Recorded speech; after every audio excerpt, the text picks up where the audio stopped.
this is George. Please leave a message at the tone. Thanks for calling. Where are you? I've been trying to reach you for 5 days, 5 fucking days, and nothing. Where are my kids, Frank? Where are my fucking kids? Fucking kids?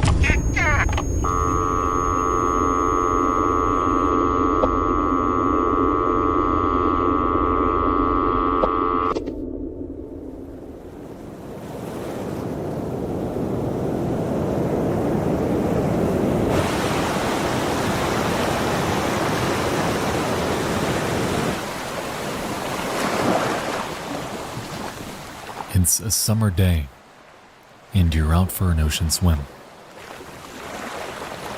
You take a breath. You head under. It's beautiful at first. You're in a whole new world. You keep going and going and going. As you come up for air, you notice the people behind you are quiet, as nature's ambience has overtaken them. You just need one more look though, and alas, you take one more plunge. But it seems that you may have had a slight miscalculation. As your eyes draw into focus, you realize that there's nothing to focus on. No floor, no fish, no walls. All there is a void of darkness, a cold, endless abyss gazing back at you.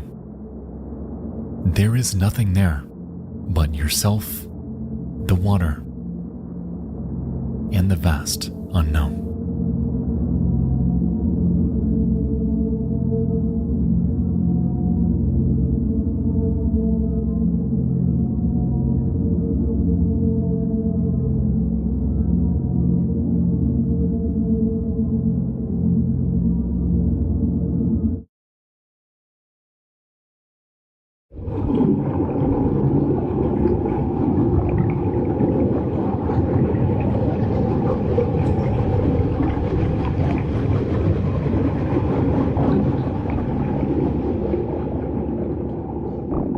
You know, it's funny. I've been trying to figure out for years how to put into words the existential dread I get from something as conceptually simple as the ocean. The immeasurable expanse that remains one of the world's greatest mysteries. It is painfully unsettling that our current knowledge of it is minuscule, rivaling that of the moon, and even the planet Mars.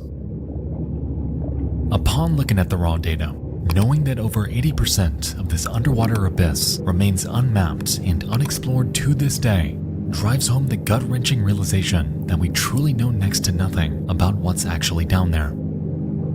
We know more about the surface of a planet we have never set foot on than we do about the ocean engulfing the vast majority of the planet on which we live. And to me, that implication is horrifying.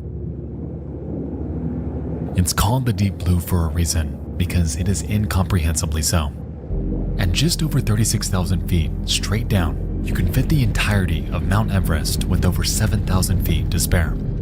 You could theoretically launch a jumbo jet off the bottom of the ocean's deepest point and hardly make it to surface level at its cruising altitude.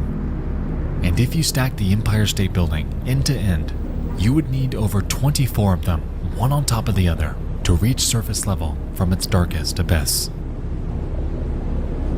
Thalassophobia is a concept that encompasses the fear of the ocean, yet what it actually entails might mean something entirely different to you than it does to me. Some may fear the ocean's gargantuan, seemingly endless size, or fear nature's unforgiving wrath, or fear becoming stuck within it, or fear things that don't belong inside of it, or fear what we found, or rather, fear what we haven't.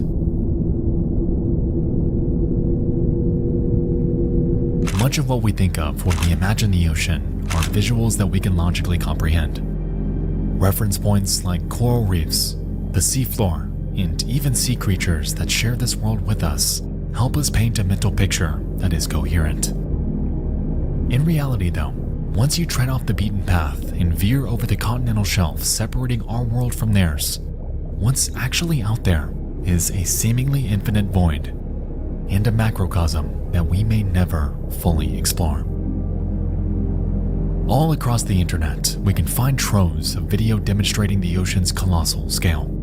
It's hard to put exactly into words, but viewing footage of divers like Jonathan Byrd treading the fringe of safety and complete danger by venturing out and into what appears to be completely nothing will never not cause me to tense up.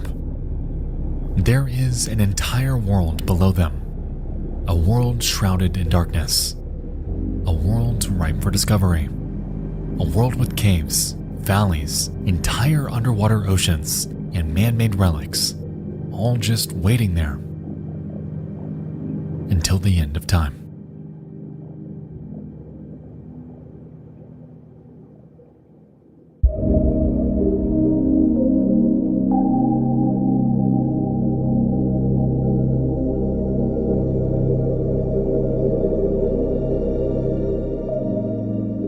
Since I was a child, Thalassophobia has unknowingly held me with an iron grip.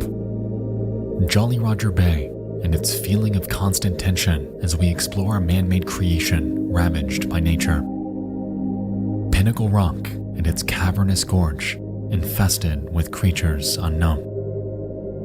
And Tomb Raider with its multitude of claustrophobic underwater caverns disorienting us at every turn. It's funny because paradoxically, I have always felt that the soundtracks to these levels are beautiful, which oddly always counteracted the dread I got from having to endure environments like this. Perhaps it was the fact that, in these games, we are almost always racing the clock, lest we drown to death when our time is up. Or the fact that enemies always move faster than we do. Or maybe it's the lack of visibility, the darkness that shrouds us just feet away, depriving us of any ability to prepare for an impending threat. Or could it be the creatures, the monsters who call this unforgiving habitat home?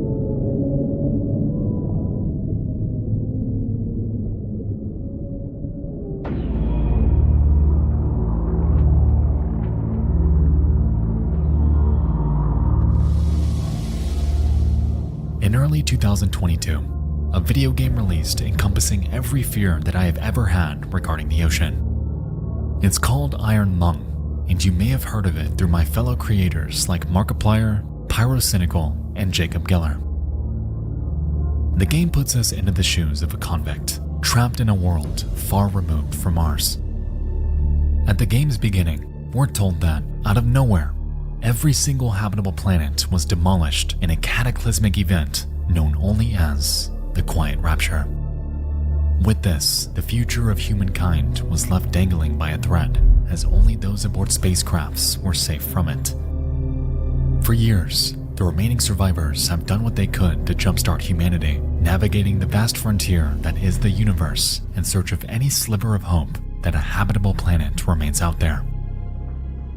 Guided by nothing but dying starlight, mankind is confined to the vast expanse of nothingness, left to salvage the scant resources left behind on a multitude of barren moons. But on just a handful of them, we find a strange anomaly. Oceans of blood that might be the key to unlocking the resources we so desperately need to survive. You and I are tasked with boarding a makeshift submarine that was not designed for extreme depth, navigating an ocean that is completely alien from anything we have ever seen or known, left to search for and photograph natural resources that may not even be down there. To add insult to injury, the submarine will be welded shut and the window reinforced with thick metal. A rolling method of navigation, a map, a rudimentary control system, a single camera, and our own intuition, guided by whatever sounds we may hear down there.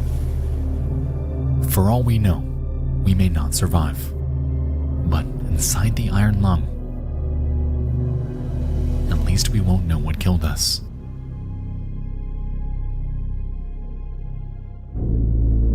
Beginning your descent. Cruising depth in roughly 40 seconds. Stand by.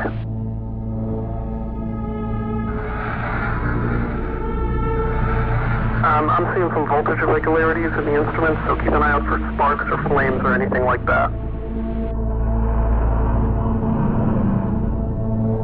Approaching maximum depth. The hull's feeling it, but it's still holding strong. Closing port hull shielding.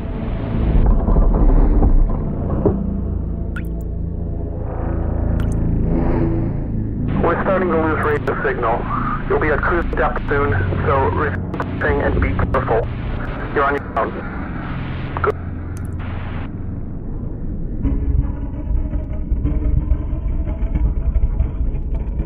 From the very beginning, we know this will not be simple. The iron lung flexes and creaks, seemingly reaching its limit under the crippling weight of the ocean. The radio cuts out, severing our only line of communication, and letters penned by previous convicts warn us of an impending fate. For the entire game, we're left to follow a map, adjusting our rotation as we blindly navigate this foreign underwater sea in hopes of taking pictures at each designated point. Interestingly, the iron lung is equipped with a proximity sensor to warn us when we come too close to an obstacle. And at first, it seems like a no-brainer. The ship is already cruising on its last leg, so any physical contact couldn't spell the end of us altogether. As we make our way to each checkpoint, we're able to utilize a shoddy camera system to view the outside world. And with intervals of just one single frame, we're left with nothing but grainy, black and white visuals that are more often than not completely inexplicable. A corpse of a foreign giant. Unknown structures with monsters just out of view. Legs from what appear to be giant spiders. And objects that bear no discernible shape.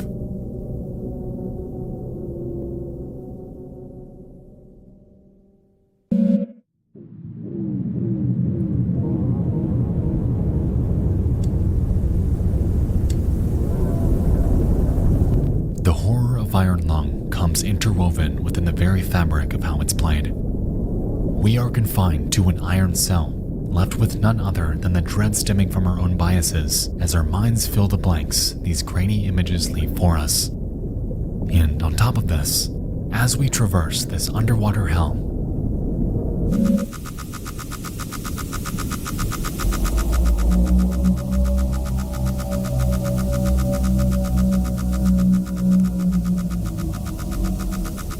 that proximity sensor sure goes wild, even when we're certain there's no obstacle anywhere around us. Whatever is out there is lurking, analyzing us for just the right moment. We cannot see them, we cannot prepare, and we have no idea what it is around us. In a way, it's sort of poetic because it resembles the real world. Blood oceans upon vast alien moons aren't too far off from the concept of our own. And I think that's what makes Iron Lung so horrifying. Anytime we enter the ocean, we enter a habitat not made for us. We can't breathe, we can't hear, we can't see. But they can. Tonight, I won't spoil the ending, so if you haven't yet experienced this game, please do, because it'll be well worth your time. The story is engaging and thought-provoking. The atmosphere is unmatched for those afraid of the deep, and the ending has a catch that will stick with you for a while. In my opinion, Iron Lung is one of the greatest modern examples of thalassophobia portrayed through video games, and as an avid fan of Subnautica, that's sure saying something.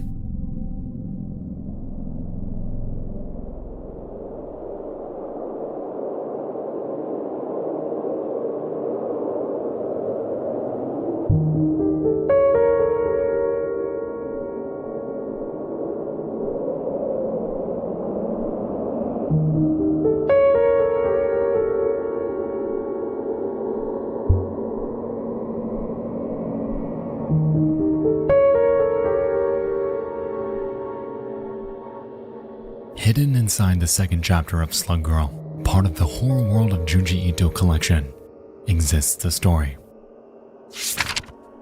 The Thing That Drifted Ashore.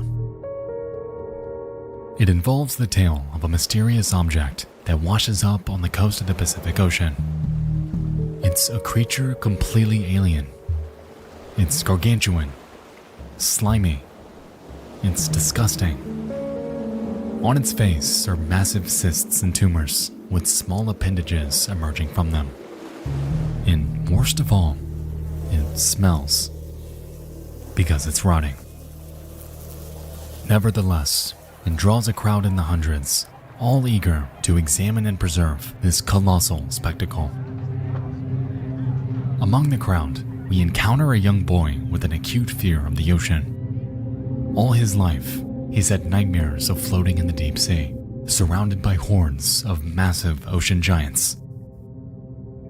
While out there, he meets a woman named Mie. She explains that 7 years prior, she had lost her fiancé in a ferry accident. No trace of him was ever found.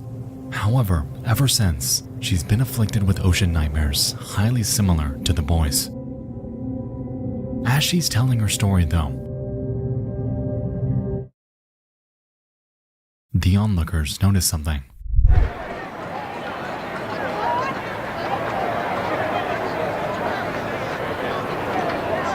The creature's skin has transparent spots, and on the inside are humans, entirely intact.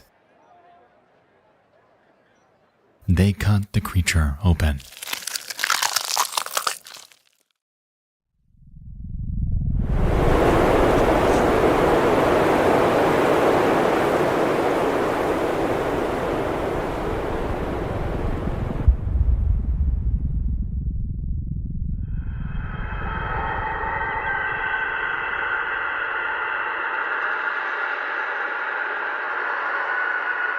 The people are still alive, and it's realized that one of them is Bie's fiancé, the one who went missing years ago.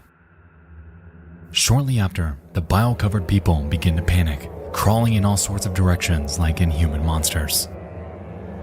As it turns out, they were trapped inside of this thing for years, living off it like parasites as they traversed the pitch-black deep ocean. And the dreams they had of the ocean giants larger than a school bus were, in actuality, what those inside of it were seeing all those years. Because of their confinement, every person recovered that day was officially declared insane. And the story ends pondering on what else might be out there.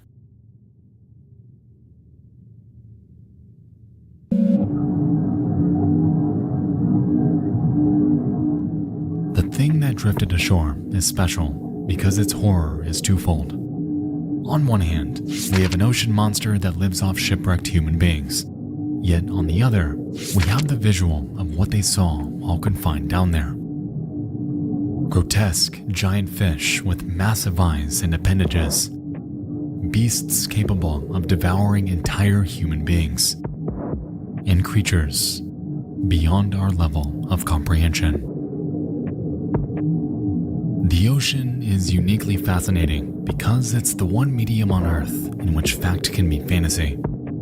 Ocean monsters can be thought into existence with hardly a way to disprove them within our lifetime, and the potential of what could be overpowers our collective psyche as that curiosity may never be satiated. It seems that until the end of time, legendary ocean monsters like the Kraken, the Hydra, and the Leviathan will always fascinate us given our sheer inability to explore the habitat in which they live. Tales of the high seas, of tragedy by the hands of fantastical beasts will persist evermore, fueling fans and fears of the ocean for generations to come. The Thing That Drifted Ashore nails this mystique in the realm of legend, yet it plays on concepts entirely grounded in reality. Deep-sea giants are not fiction, and the condition of abyssal gigantism is, in actuality, the farthest thing from fantasy.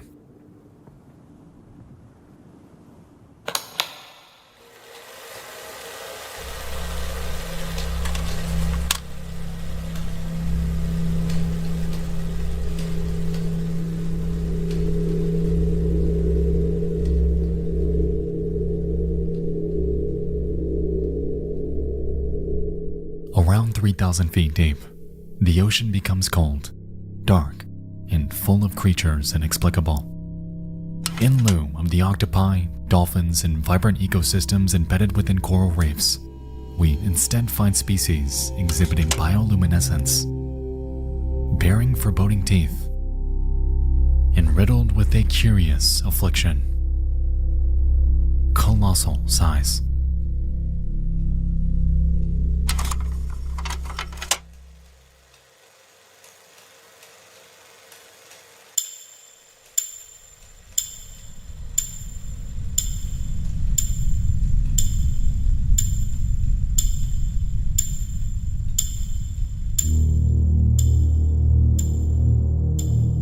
When we look at these photos, it's difficult to establish a sense of scale. The colossal squid alone looks relatively unassuming until you're given a visual comparison respective to a human. The oarfish appears like a minuscule eel until you realize they can grow up to 36 feet long. Deep-sea gigantism has created a plethora of monsters. Japanese spider crabs bearing 12-foot legs, deep-sea isopods growing multiple feet in length, sea spiders up to nearly 2 feet long, anglerfish the size of humans, the bigfin squid with tentacles extending upwards of 26 feet long, and even creatures like the siphonophore, a floating amalgamation made of a colony of zooids chaining themselves together hundreds of feet in length. For over 90% of the ocean, sunlight is not able to penetrate, fostering an environment in which life like this needs to adapt to survive. A region known as the abyssal plain makes up 70% of the entire seafloor as we know it. However, because of the lack of sunlight, plants and vegetation simply cannot thrive down there. This, in a way, presents a natural conundrum, as the bottom of the food chain typically relies on flora for satiation.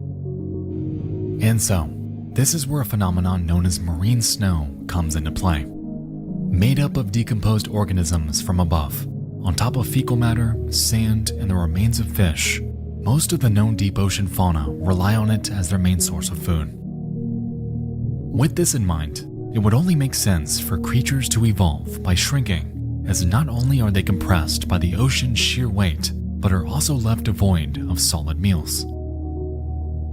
As we've seen though, reality is quite the opposite. Kleber's law states that the larger an organism's mass is, the more efficient its metabolic rate becomes. This notion results in colossal, highly efficient sea life lurking within the ocean's darkest depths, waiting and grazing for their next meal. I would be remiss, however, if I did not state that these are mere postulations, as the phenomenon of abyssal gigantism is still being studied. Because of the historical impossibility of exploring the deep ocean, much of how sea life survives down there is entirely unknown. Alongside this, it's believed that over 91% of the ocean species have not even been discovered, compounding with the already extraordinary statistic that the vast majority of the deep blue remains completely unseen by human eyes. Up to this point, everything I've shown you in this video has fallen within the mere 9% of creatures we have seen. Now imagine what we haven't.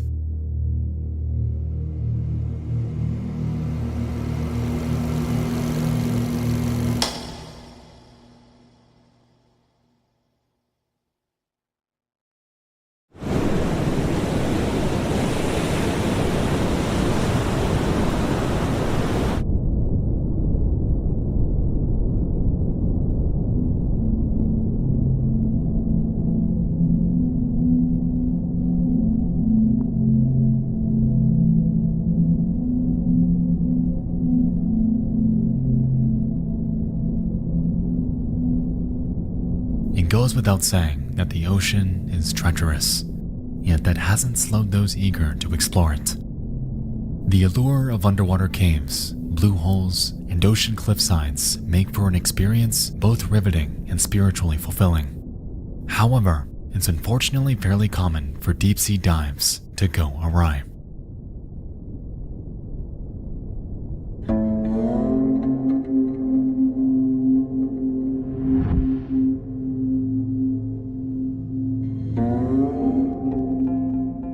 28th of April 2000, 22-year-old Yuri Lipsky geared up for a dive within the Blue Hole in Egypt. Known as one of the most dangerous diving locations in the world, traversing this environment is no small feat. One of its standout features is its underwater arch, a massive 170-foot tunnel resting 164 feet below the surface and extending 85 feet in length.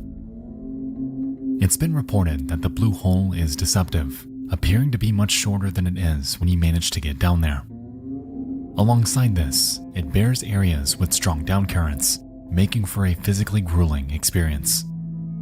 When inside, depth and oxygen monitoring are a must, yet Lipsky, fully aware of the risks involved with such an intensive dive, maintained optimism in his physical ability.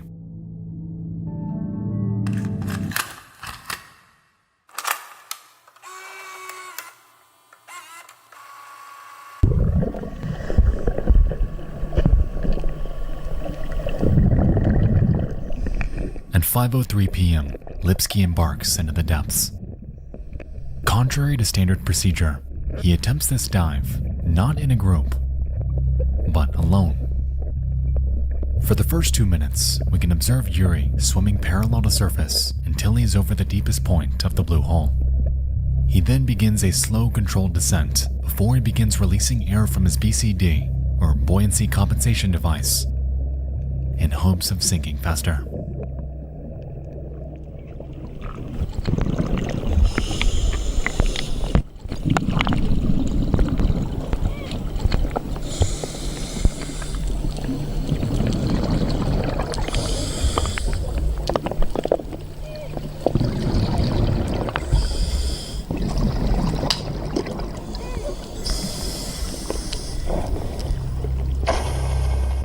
At this point, his regulator begins to work harder to supply Yuri with the increased amount of oxygen he's taking in, evident by the numerous wheezes we hear throughout this footage.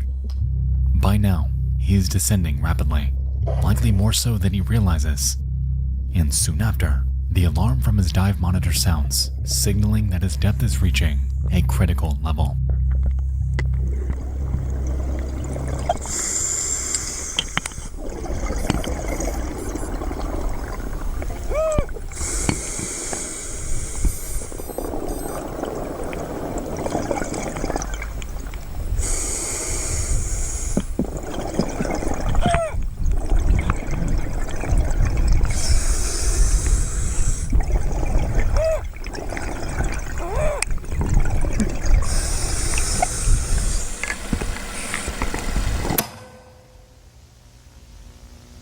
Yuri is now over 270 feet below surface, signaling a multitude of inconvenient truths.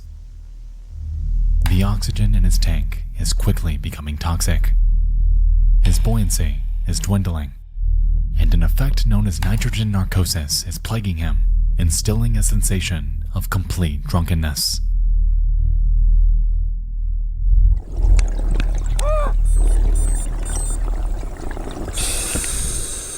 At 5:09 p.m., Yuri approaches the bottom of the Blue Hole at over 300 feet deep. Immediately, he fully inflates his BCD in hopes of returning to the surface. However, it's entirely ineffective as the downforce of the ocean negates any semblance of buoyancy. This realization appears to cause him to panic because his tank is now empty. He's disoriented. Yuri Lipsky is trapped.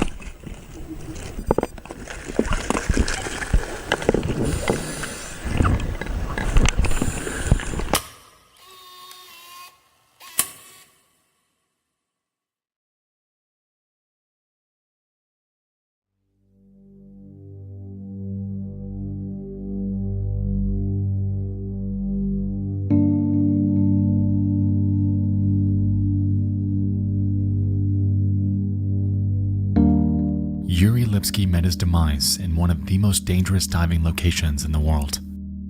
He embarked to set a personal record to achieve a depth that he had never before seen, yet in that pursuit lost his life to the grueling conditions of the deep blue. Since the incident, Yuri's body was recovered. However, the same can't be said for a multitude of others that have met the same fate. Online, you can find footage of divers discovering the remains of their counterparts with their gear still intact, and it's haunting knowing that if those specific divers did not dive in that specific spot, their remains may have never been found, forever confined to the pitch-black crypt that is the deep sea.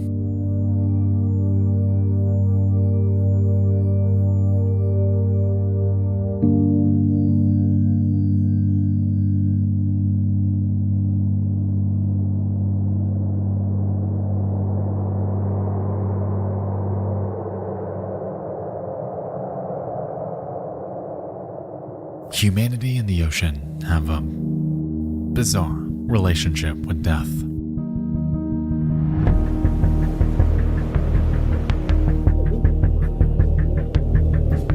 Superstorms leveling entire cities. Gargantuan waves rocking man's largest ships like a bath-time toy. And rogue waves that emerge from nowhere, destroying even the largest and safest of oil rigs. To this day, remnants of over 3 million shipwrecks exist on the seafloor, with thousands upon thousands of massive man-made objects accompanying them. Much like the remains of divers, these relics imply and signify defeat and death, lost by the hand of an environment we had set out to tame, and an everlasting token of failure.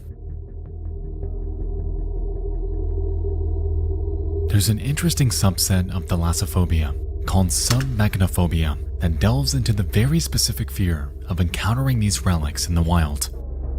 It's this primordial repulsion caused by the crippling uncanniness of an object that does not belong, compounded with the lack of any ability to determine its true size.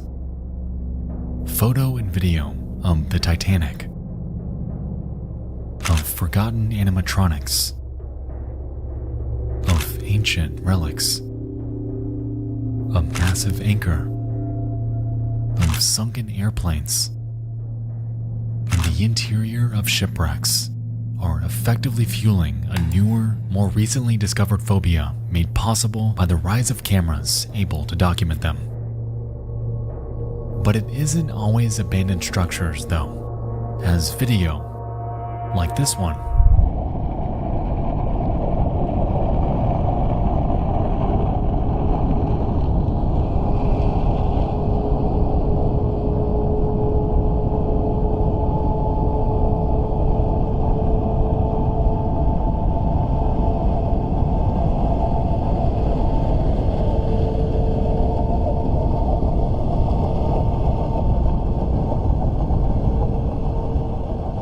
also exemplify this phobia in its purest form. For me personally, submechanophobia persists because of the total inability to fully see an object as it truly is. Like we touched on earlier, our minds are hardwired to fill in blanks with what could be, and more often than not, we achieve this with the most horrifying possible outcome. On land, fog is always seen as a mood setter for the strange and mysterious. And inside the darkest confines of the deep blue, perhaps we can see this idea at work here too.